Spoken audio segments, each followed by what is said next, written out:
Imagine growing up with two parents that are addicts. Imagine having a driving passion for music, yet also being torn between the pressures of gang life. Then one day everything changes. One day a turning point happens. A friend sends you a video and you open your eyes in a way you have never before. From his own personal story to turning down one of the biggest deals of his life to do what he knew was a bigger calling. Illuminate still tours the country, but as a faith-based rapper and with a ministry that has a mission to help the next generation. So let's dive a little deeper and see why Illuminate is a real American game changer.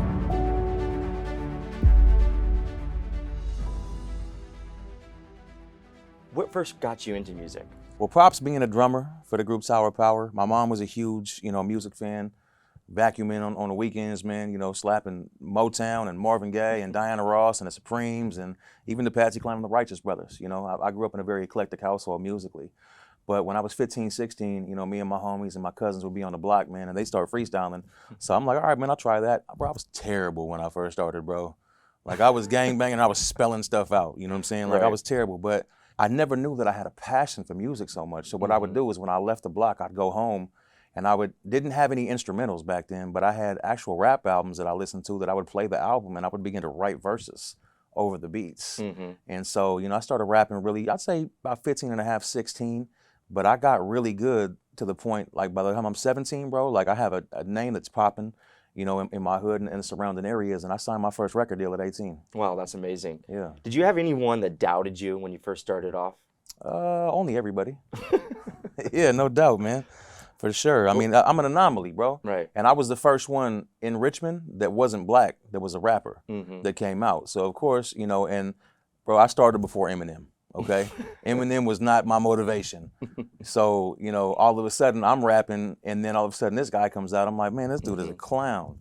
Hearing the, you know what I mean? Hi, my name is, and I'm Right. like, oh, well, he's kind of cool, but that's so corny. Right. But now that I look back on it, they were genius on the way. Like, he couldn't have came out and been himself. He wouldn't have been accepted. You know what I'm saying? So, yeah, but no, I definitely I faced my opposition, even, when I changed my life. Right. You know what I mean? It was like, man, okay, who's this white Christian rapper now? So there was a turning point. You started your career in one direction, and there was a Yeah. turning point in life. The turning point of my life, man. I'll never forget it. It was August 19, 2009. So, back then I was selling drugs. I was using drugs. I was involved in a gang of melees and shootouts, and it became a norm, man. And I was even pimping at the time, which I'm not proud of, but it's a part of my life, and it's made me who I am. So being that I was doing that, I spent a lot of time in San Francisco on Broadway where all the strip clubs are and just, kind of like the Sodom and Gomorrah of San Francisco. So I ended up going back from Frisco. We had a little underspot in Hayward, California, actually in the East Bay. And I remember I was coming down after being on drugs for 2 days and, no sleep and stuff like that. But I saw a black shadow flying around the room and I felt just like the presence of evil, bro. Like there was a demon around. And like fear just crawled up my spine. And I'm like, man, I got a gun, but you can't shoot a spirit. You know what I mean? So literally I remember pulling the blankets over my head and praying. And like God brought peace and allowed me to go to sleep that night. You know what I'm saying? And I didn't have a relationship with God at the time, but I had heard of him. But I always knew in my heart that like Jesus was the way that we should go. You know what I mean? So that next morning I woke up, went and washed my face. I looked in the mirror and I didn't even recognize myself, bro. I'm like, man, who am I and what have I become? So then after that defining moment right there, I went and fired my laptop up and I had got a message on MySpace. I just dated myself because MySpace was popular back then. But it was by this girl, man. And I had met her at a club and she's like, man, I remember you. I'll never forget you. And I'm thinking either this is the enemy trying to set me up or I was pimping at the time so this could be some more money. Well, lo and behold, I look at her MySpace page and you could put YouTube videos on there back then. Well, there's a YouTube video. I'm like, who is this girl? I click play. It's a skit about the Lord, bro. And if you look on YouTube, it's Lifehouse Everything. And as I'm watching this skit, I'm like all the way leaned back like this. And by the end of the skit, bro, like I'm forward, bawling, snot hanging. I'm like, God, I can't do this without you. And then the Holy Spirit just invaded that living room, bro. And it's like God just reached in and touched my heart and turned my heart of stone literally to a heart of flesh, man. I didn't want to drink, didn't want to smoke, didn't want to snort, didn't want to pop pills. Like God instantly changed my heart, like that. Wow. Like I had a real encounter with Christ. So how did you transition? So how was that transition from one lifestyle to a different lifestyle? Man, talk about repentance. Mm-hmm. Yeah, man, you know, that first week was a little different. I bet. So I'm like, man, I'm not trying to go back to Richmond where we're at war with every side but our allies. You know what I mean? I'm not going to just serve my enemies my head on a platter because, you know, I was the rapper, so I was the face of my hood Mm-hmm. back then. Like I was, quote unquote, in the streets, we call what you call a trophy. Like if you kill him, you got a trophy. Wow. You know what I mean? And I wasn't going to just, you know, serve my head to the devil on a platter. And I knew I couldn't keep living with this prostitute. So my friend who had gotten saved 4 years prior, his name is David Escobar. We called him Dizzy back in the day.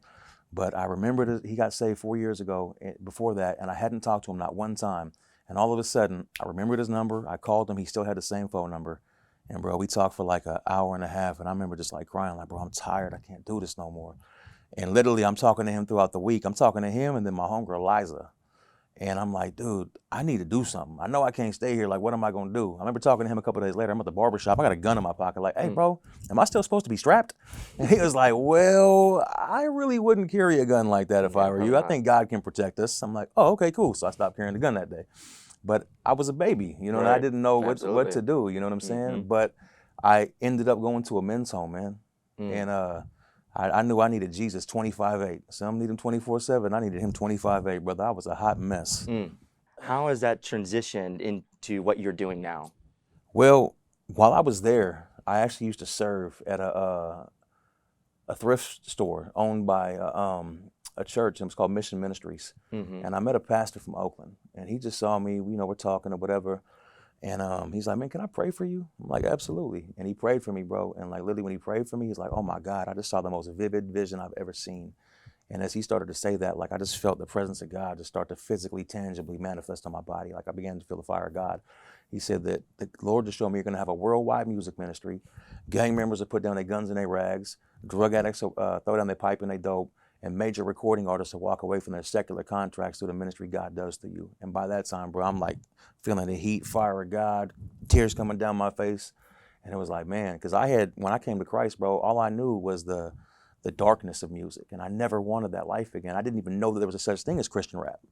You know what I mean? Right. And anybody that I ever heard try to do it was super corny. I was like, I know I can't do that.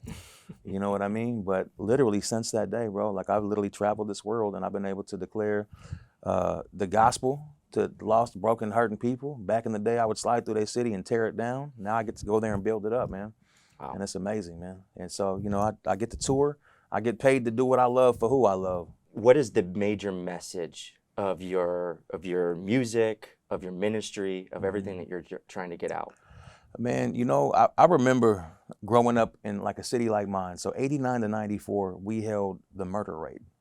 Like the most murders in all of the United States. And I live in a little city. Richmond, California is small, bro. But per capita, it was terrible. I remember feeling hopeless. There's no real jobs around there. There's no real opportunity. I just remember like, man, this is hopeless. So now like my message is a message of hope. Letting people know while you have breath in your lungs, you can still change. You can cry out to God. You can cry out to Christ. And the same way he met me in my prostitute's living room where there was guns, where there was dope, where there was everything, all kinds of sin and debauchery, his love invaded that place. Wow. You know what I'm saying? So I just want them to know there's hope. And it's not about me. I'm just a beacon of light pointing to the light source, man. Yeah. It's God, bro. Straight up and straight down. I know that I'm only here because of his grace, mercy, and love. That's amazing. Yeah. So tell me a little bit about that one incident that really rocked you. Well, there was the getting stabbed the first time, and being stabbed again 3 months after that, which probably should have woke me up. Strike 1 and 2. But actually, man, there was a graduation party, man, that happened. And I'll never forget her name, man. Her name was Adelina Beltran, and she was from the East Bay, like in, you know, Hayward, San Leandro area. She wasn't even from Richmond, bro. And she came to Richmond to a graduation party because she knew, you know, my Chelly and Kirby Rojas. Rest in peace, Kirby. He just passed away. Matter of fact, his funeral was yesterday. But at his house, man, a shootout happened. Wow. And literally, she was the one that was trying to tell the dude, man, put your shirt on, stop that. Like, what are you doing, man? Like, you're going to start problems.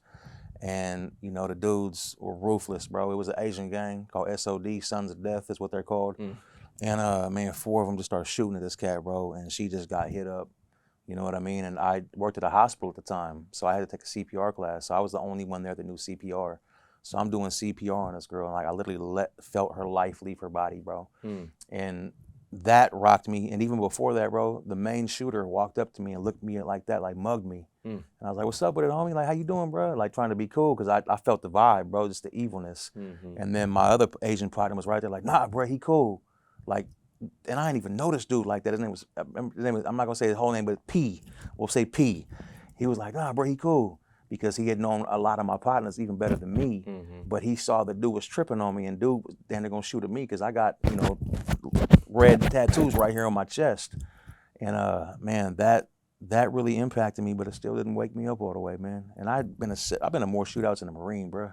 Yeah. You know what I mean? The car getting hit with 6 bullets, you know, by an AK where I'm sitting, none came in and hit me. I was at my cousin's baby daddy house. I mean, they had 2 shooters hop out with AKs shooting in. My boy shooting back with an AR-15. Bro, that's like guerrilla warfare, bro, with machine guns. Oh, yeah. Bullets just ripping through the house, glass breaking, we're on the floor, you know what I mean? Like things like that. And man, you would think that the average person would wake up, bro. Why don't you think you were able to walk away from all that? Because I had a soul tie to the streets, bro. And I had a covenant with my hood, you know, and I was so prideful that I felt like I had built my status up in my career. You know, what is everybody gonna think? You know what I'm saying? Fearful of what people would think and react. You know what I'm saying? Like I never wanted to be this cornball dude or this fake cat. But, you know, I remember after things happened and I'm looking at my son laying there and I remember like, he's more important. Yeah. I don't ever want to be away from him. You know what I mean? I'm thinking like, dang, bro, for what I've done and what I'm involved in, I could do life in prison. And I would be leaving him for some people that I know wouldn't even stick it out with me.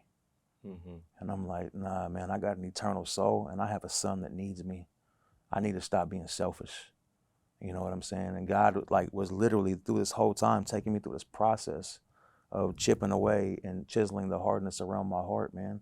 So when I saw that skit, I'd be ready to just give it all to him. And I knew when I gave my life to the Lord, I knew that it was a lifelong thing because I felt at that time it was a life or death decision and I'd never have another chance. And after that, bro, I had an album with Fabulous, The Game, Snoop Dogg, E40, Baby Bash, Chingo Bling, like everybody and anybody you could think of back then, Spice One, you know what I mean? Like all of these cats that are platinum artists. And bro, after I gave my life to Christ, I deleted the album. I deleted all the artwork. I didn't want anything to go back to that life. Like if I ever struggled financially, I already knew. I'm a thinker, bro. Okay, if I put this out, I can get a quick 20,000, 30,000. But I never, it's like I knew that Nasty Nate was dead. Right. You know what I'm saying? Like I knew that guy, that persona that I had created and become. Like when I had that defining moment in the mirror, I'm like, man, who am I and what have I become, God?